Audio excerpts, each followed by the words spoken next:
The Wyoming sky bled orange and pink as the train screeched away, leaving Willow Foster in a cloud of dust and despair.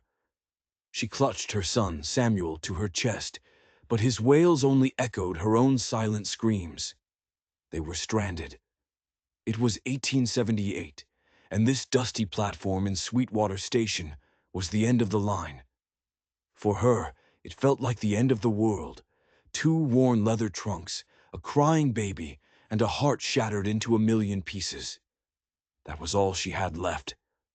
"Hush now, Samuel," she whispered, her voice cracking. Her arms ached from the 16-hour journey, a burning fire of exhaustion. The few passengers left shot her angry glares, hurrying past the noise, past her, as if she were invisible. She was utterly alone. Night was coming, and she had nowhere to go. Then a voice cut through the baby's cries, deep and steady. "Looks like the little fella's had a rough journey." Willow spun around. A man stood there, a tall shadow against the dying sun. His face was hidden by a worn Stetson, but his shoulders were broad, his presence immense.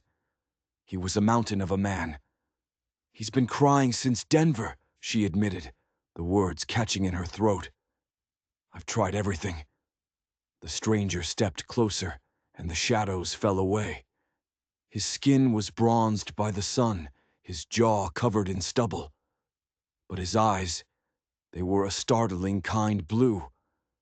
They crinkled at the corners when he offered a gentle smile. He extended his large, calloused hands. "May I?" he asked. "Let me hold him. I'll hold you too if you need it. You look about ready to collapse." Willow flinched, pulling Samuel tighter. In the 3 months of his life, no one had offered to help. Not once. They had only offered judgment. "I promise I'm good with little ones," the man said, his voice a low rumble. "My sister has 3 of her own. Name's Blake Morgan." Something in his eyes, a flicker of genuine warmth, broke through her fear. Maybe it was desperation. Maybe it was the last shred of hope she had. She carefully passed her son into his arms. Blake took the baby with a gentleness that seemed impossible for a man his size. "Well now, partner," he said softly, cradling Samuel against his chest with one arm. He slid his other arm around Willow's shoulders, steadying her as her knees threatened to buckle. "That's quite a set of lungs you've got there." And then, the impossible happened. Samuel's cries quieted. He hiccuped, his watery blue eyes fixing on the stranger's face. He was mesmerized. How did you do that?" Willow asked, leaning into the solid strength of his embrace without even realizing it. Blake chuckled. "Sometimes they just need a change of arms." He looked down at her, his gaze unexpectedly tender. "And sometimes their mamas need a pair of arms too." Tears welled in her eyes, but these weren't tears of despair. They were tears of relief. "Thank you," she whispered. "I'm Willow Foster, and this is Samuel." "Where are you headed, Miss Foster?" Blake asked. Her silence was the only answer he needed. "You don't have a place to stay, do you?" His voice held no pity, only a quiet understanding that cut deeper than any judgment. She shook her head, shame burning her cheeks. "I was supposed to be a school teacher, but when I arrived in Denver with Samuel—" "They didn't want a teacher with a baby," Blake finished for her, his jaw tight with an anger that was entirely on her behalf. "I spent everything I had on the ticket north. I heard Wyoming was more welcoming." Blake nodded, his eyes scanning the empty platform, the darkening town. "That it is. My sister runs the Sweetwater Inn, just up the street. She'll have a room for you." He glanced at her trunks. "Those yours?" When she nodded, he shifted Samuel in one arm and effortlessly hoisted a heavy trunk. "I can't possibly impose," Willow started. "It's no imposition," he cut in. "Margaret would have my hide if I left a mother and baby stranded." His smile was warm, real. "Besides," Samuel here and I are getting acquainted." The baby gurgled, his tiny hand wrapping around Blake's finger. For the first time since Samuel's father walked out, a tiny spark of hope ignited in Willow's chest. "Just for tonight," she agreed, reaching for the other trunk. "I'll come back for that one," Blake said firmly. "You just stay close to me and Samuel." As they walked toward the lights of the town, Willow felt a strange sense of protection. But she couldn't shake a nagging question. Why was this powerful stranger being so kind? In her experience, kindness like this always came with a price. The Sweetwater Inn was a 2-story clapboard building, its windows glowing with a warm, inviting light. But as they stepped onto the porch, the woman who opened the door was anything but welcoming. She was plump, with graying hair in a tight bun, and her eyes were as sharp as shards of glass. "Blake Morgan, what have you dragged home this time?" she asked, her gaze sweeping over Willow's worn dress and landing on the baby in Blake's arms. There was no warmth in her eyes, only suspicion. "Margaret, this is Miss Willow Foster, and her son, Samuel," Blake said, his voice steady. "They need a room." Margaret's eyes narrowed, taking in the missing wedding ring on Willow's hand. She didn't offer a greeting, just a curt nod. "We've got a room at the back. It's small." She held out her hands, not for the baby, but to take Blake's arm, pulling him aside. "A woman alone, with a baby," she hissed, her voice low but carrying in the quiet entryway. "Blake, you know the trouble that can bring. The gossip. We have a reputation to maintain." "She's in need, Margaret. That's all that matters," Blake replied, his voice firm, refusing to be drawn into an argument. Willow felt her face flush with shame. She wanted to turn and run, to disappear back into the night. But where would she go? Margaret finally turned back to her, her expression unreadable. "Well, you can't stand in the doorway all night. Come in." She led them not to the warm dining room, but through a back hall to a cramped, plain room with a single bed and a dusty chair. It was clear this was not a guest room. It was a storage room. "This will have to do," Margaret said, her tone final. As Blake set down the trunk, Margaret turned to Willow. "The inn provides one meal. Supper is over. I can bring you some cold leftovers. After that, you'll have to make your own arrangements." The message was clear. You're not welcome here. You are a problem. After Margaret left, the silence in the small room was deafening. "I'm sorry," Blake said, his jaw tight. "She's protective." "She thinks I'm trouble," Willow said, her voice flat. She sat on the edge of the bed, her brief spark of hope extinguished. Blake knelt in front of her, his presence filling the tiny space. "Listen to me, Willow. What she thinks doesn't matter. I will not see you and your son out on the street." He reached out, his rough thumb gently brushing a tear from her cheek. The simple touch sent a jolt through her. Then Margaret returned with a plate of cold stew and a single piece of stale bread. She placed it on the floor by the door, as if leaving food for a stray animal. But there was something else in her hand. A folded newspaper. She handed it to Blake. "The mayor was looking for you. There's been another one." Blake's entire demeanor changed. The kindness in his eyes was replaced by a hard, focused intensity. He unfolded the paper. The headline was stark. "Cattle rustlers strike again. Sheriff promises action." Willow looked from the headline to Blake. He wasn't just a rancher. He wasn't just Margaret's brother. He was the law. And he had just brought a woman with a secret, a woman running from her past, directly into the heart of his town. He had made her his business. And she realized with a chilling certainty that her troubles had only just begun. The next morning, sunlight streamed into the stuffy room, but it brought no warmth. Willow had barely slept, her mind racing. Blake was the sheriff, the most powerful man in town, and his sister clearly despised her. She heard a soft fussing and saw that Margaret was already in the room, holding a changed and fed Samuel. But there was no kindness in the gesture. "He was making a racket," Margaret said, her voice clipped. "I couldn't have him disturbing the paying guests." She thrust Samuel into Willow's arms. "Breakfast is downstairs. Blake is waiting. He says he's taking you to see the mayor." Willow's stomach twisted into a knot. The mayor? Why? Downstairs, Blake was waiting, a cup of coffee in his hand. He looked different today. More imposing, more like a sheriff. "Morning," he said, his smile not quite reaching his eyes. "We're going to solve your employment problem today." "But, what do you mean?" "As it happens, Sweetwater needs a school teacher," he said, as if it were the simplest thing in the world. "The last one ran off. The position is open." Hope, fragile and unwelcome, fluttered in her chest. A job, a real job.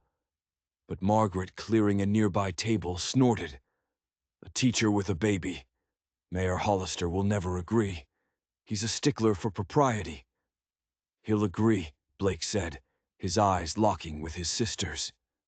It was a challenge. The mayor's office was in the general store, a cramped space filled with ledgers and the smell of tobacco. Mayor Hollister was a stout man with a neatly trimmed beard and shrewd, calculating eyes. He looked Willow up and down, his gaze lingering on Samuel. "Sheriff," he said, nodding to Blake before turning his full, unimpressed attention to Willow. "Morgan tells me you think you can be our school teacher." "I was trained at the Pendleton Female Seminary, sir," Willow said, trying to keep her voice steady. "I am fully qualified." "Qualified?" Hollister scoffed. "A piece of paper from back east doesn't mean much out here. What matters is character, reputation." He leaned back, his meaning clear. "And a woman arriving alone, with a child and no husband, that raises questions of character, wouldn't you agree?" The insult was a physical blow. She felt the blood drain from her face. Before she could speak, Blake stepped forward. "Her character is not in question, Mayor. I vouch for her." Hollister raised an eyebrow. "You? Vouching for her doesn't mean what it used to, Blake. Not after the Henderson affair. Your judgment has been questionable." A thick tension filled the room. The Henderson affair. Willow had no idea what he was talking about, but it was clear the mayor had just struck a nerve. Blake's jaw clenched, a muscle twitching in his cheek. "This isn't about that," Blake said, his voice dangerously low. "This is about 15 children running wild because this town can't keep a teacher. Willow Foster is the solution." Hollister smirked. "Is she now, or is she just another one of your charity cases?" He turned back to Willow. "The town council has the final say, and a majority of them will listen to me. I don't see them approving a situation like this." It was over. Another door slammed in her face, but as they left the office, stepping back into the dusty street, Blake's anger was a palpable force. "He's playing politics," Blake growled. "He's holding this over my head." "What was he talking about?" Willow dared to ask. "The Henderson affair." Blake's face closed off. "It's in the past." He stopped and looked at her, his blue eyes blazing. "This isn't over. The council meets tomorrow night. I'll handle Hollister. You're going to get that job." His confidence was staggering. But how could he fight the mayor and the entire town council? Later that day, Willow was in her small room when a young girl knocked on the door. She looked to be about 8, with bright, curious eyes. "Are you the new teacher?" the girl asked. I hope to be," Willow said. "My name's Emma Peterson. My mama said the mayor's wife is telling everyone you're not a suitable person to teach children." Willow's heart sank. The gossip had already started. The mayor's wife was turning the town against her. "She said you're a fallen woman," Emma whispered, as if saying a forbidden word. Just then, a man appeared in the hallway. He was handsome, well-dressed, and carried a lawyer's briefcase. He wasn't from Sweetwater.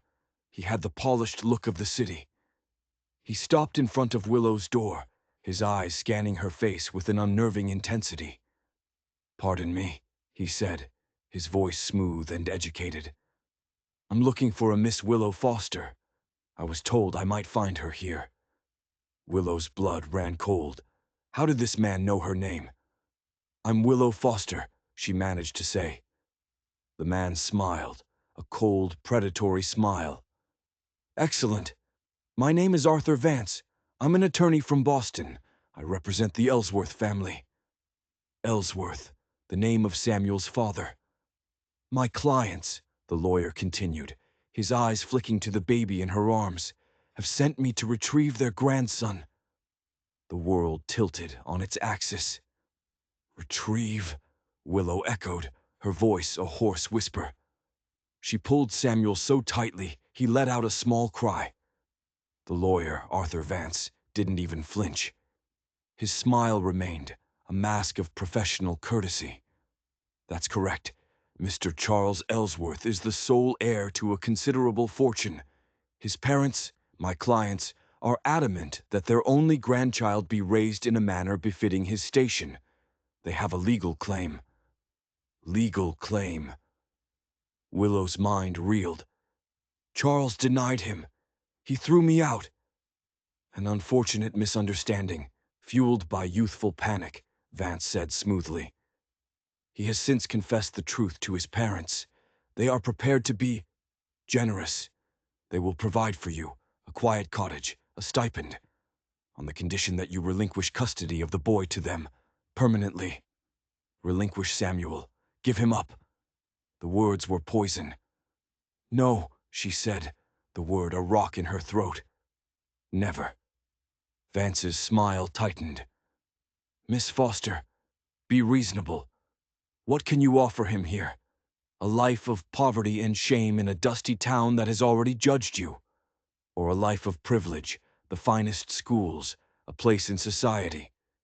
They will take this to the courts. A territorial judge will see a penniless, unmarried mother versus one of Boston's most prominent families.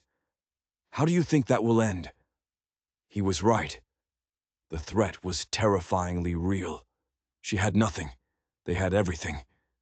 Just then, Blake appeared at the end of the hall.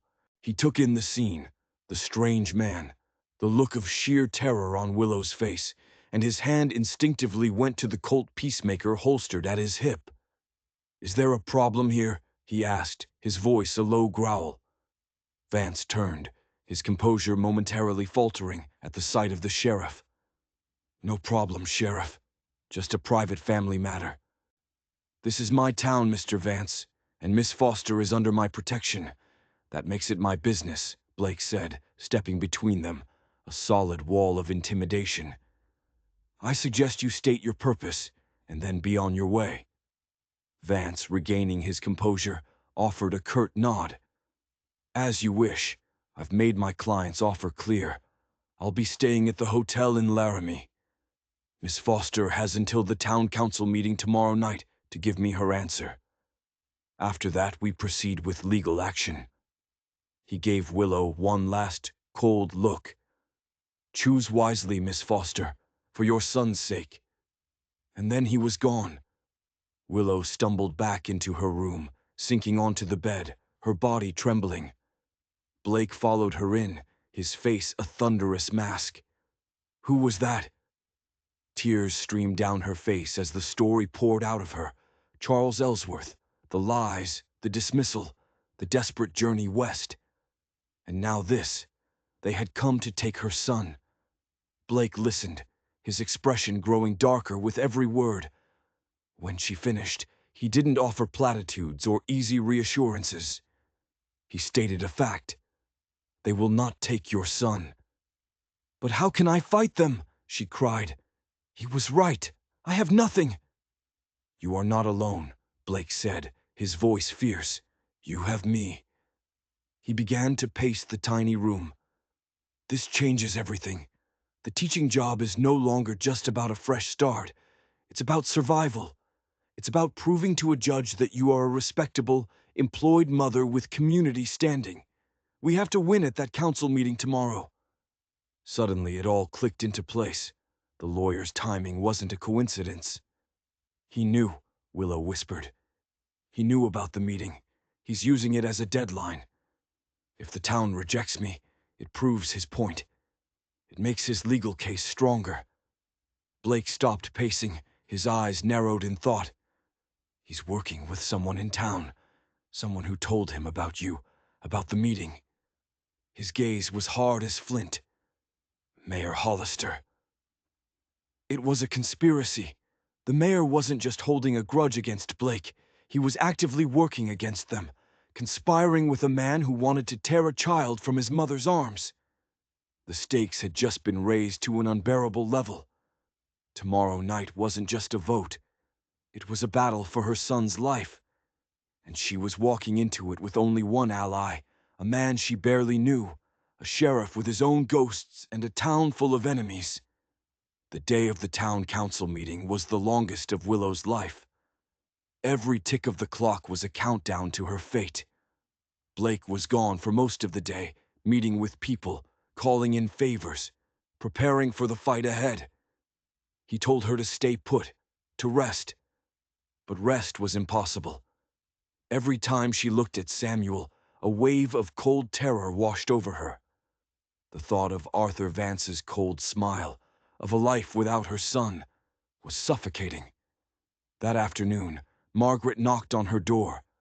Her expression was still stern, but something had shifted. "Blake told me," she said, her voice softer than Willow had ever heard it. "About the man from Boston, about what they're trying to do." She stepped into the room and looked at Samuel, sleeping in his makeshift cradle. "No one is taking that baby," Margaret said, her voice filled with a sudden, fierce loyalty. "The Morgans protect their own." Willow stared at her, stunned. "But I'm not." "You are now," Margaret said simply. "Blake hasn't looked at a woman twice since his wife died."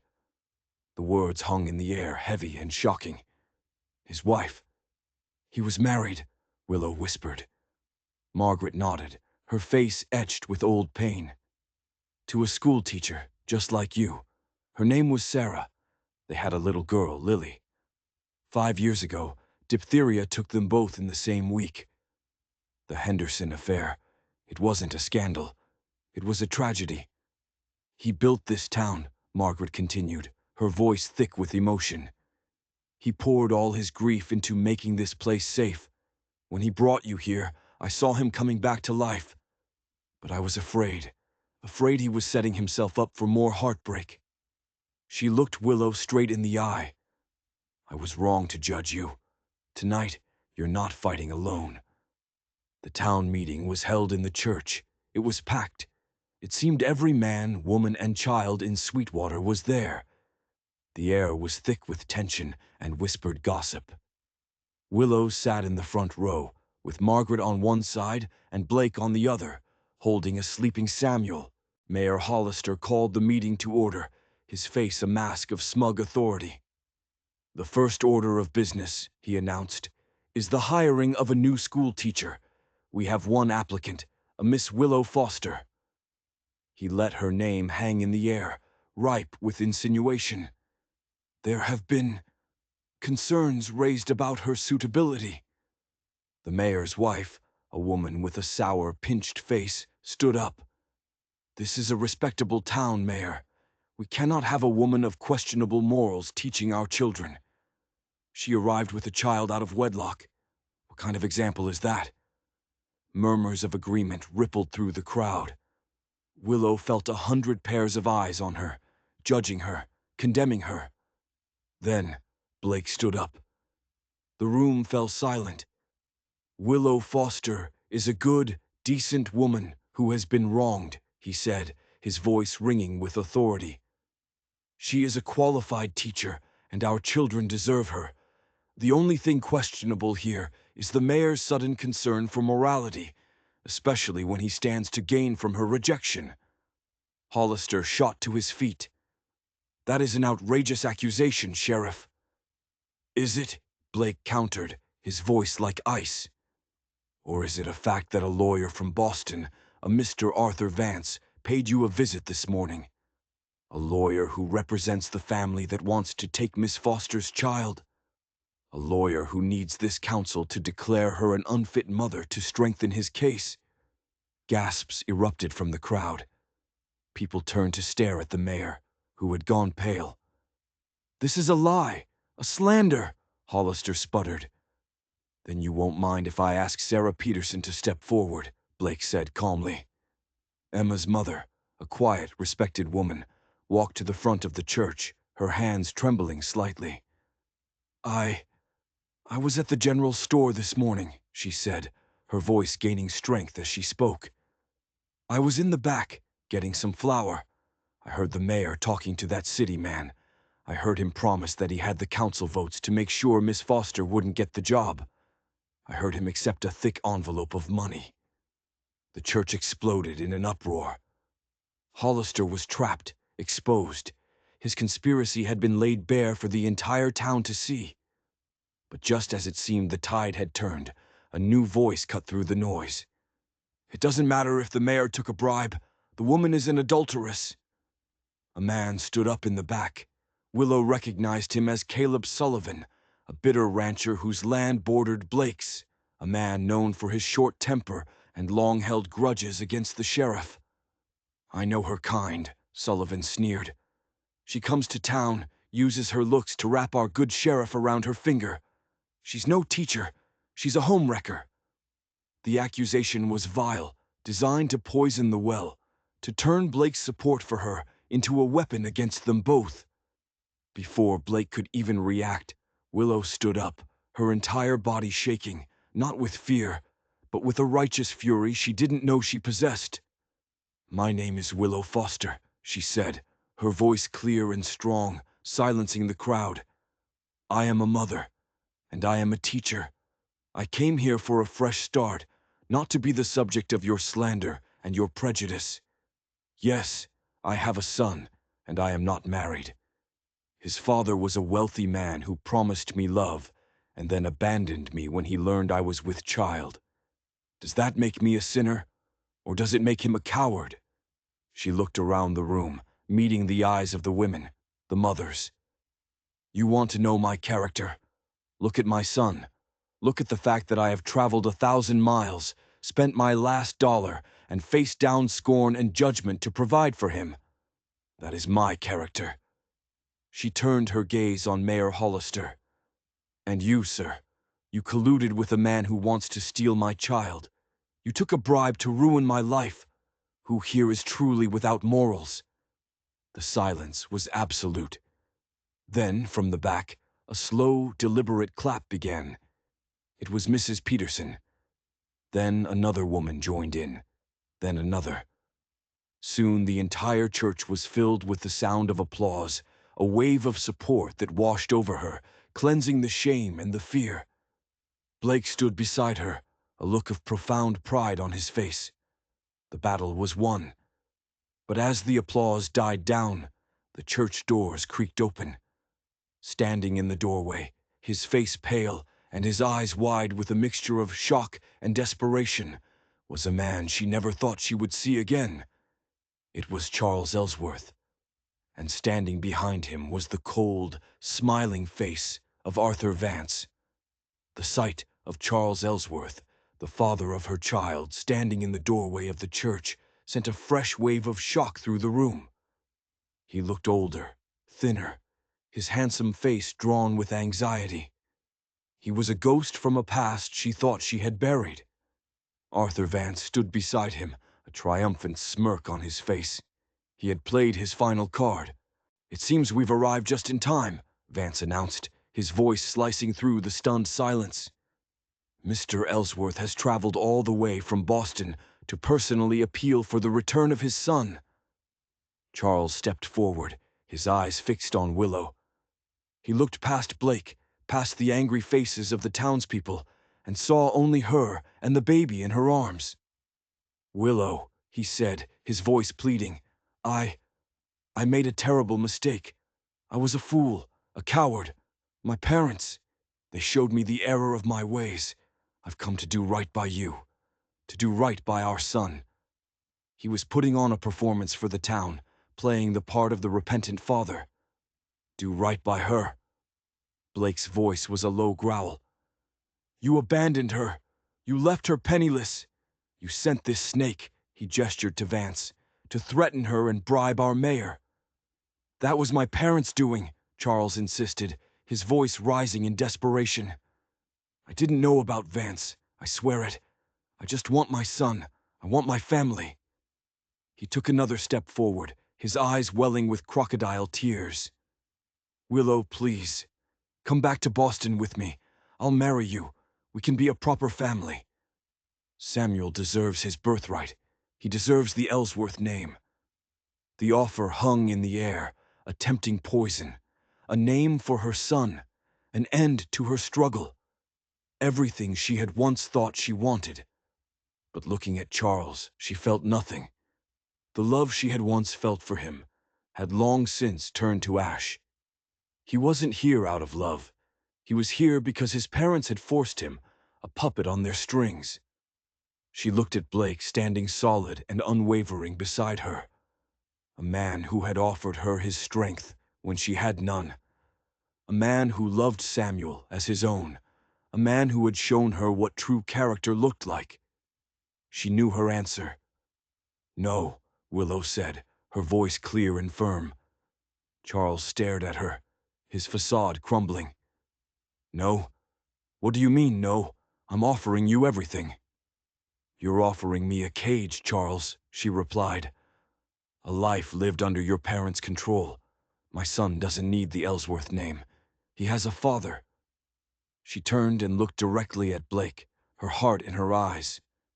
"His father is Blake Morgan, the man who stood by us when the world turned its back, the man who will teach him honor and courage and kindness. That is his birthright." A collective gasp went through the church. It was a declaration, public and profound. Blake's face was a study in stunned, overwhelming emotion.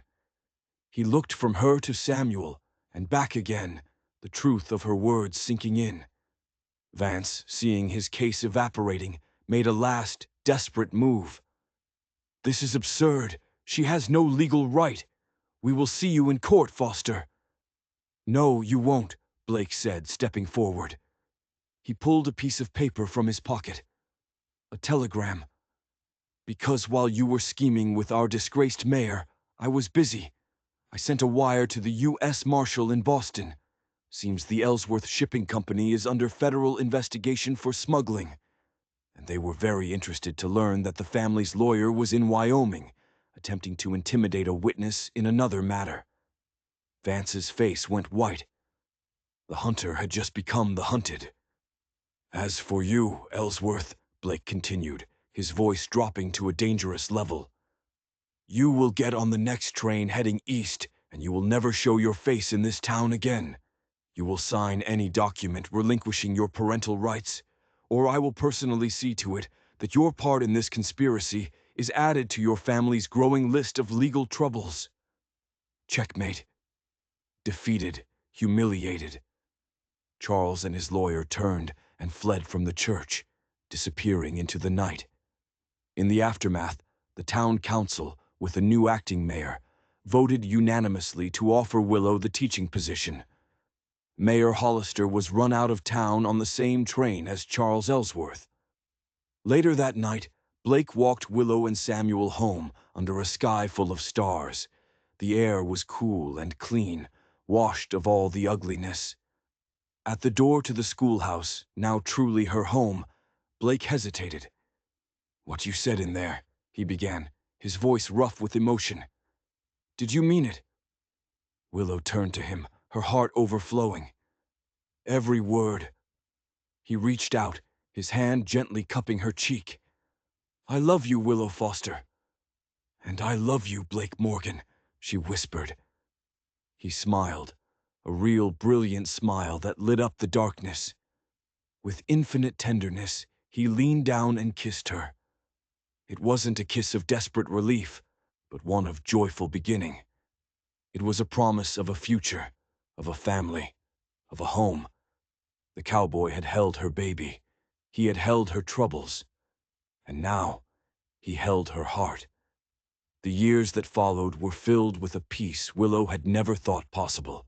She and Blake married, and the Morgan Ranch became a home filled with the laughter of not only Samuel, but two more children, a girl named Lily, after the daughter Blake had lost, and a boy named James.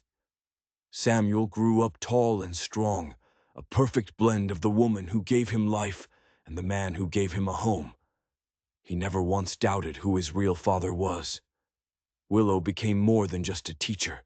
She was the heart of the community, a symbol of resilience and the fierce power of a mother's love. Sometimes, on quiet evenings, she and Blake would sit on the porch, watching the sunset paint the sky in hues of orange and pink, the same colors as the sky on the day they met.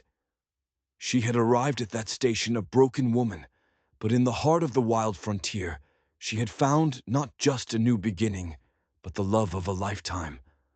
A love born from a simple, gentle offer to hold a crying baby and a mother's weary heart. If you were touched by Willow and Blake's story of hope and second chances, don't forget to subscribe for more tales that will move your heart.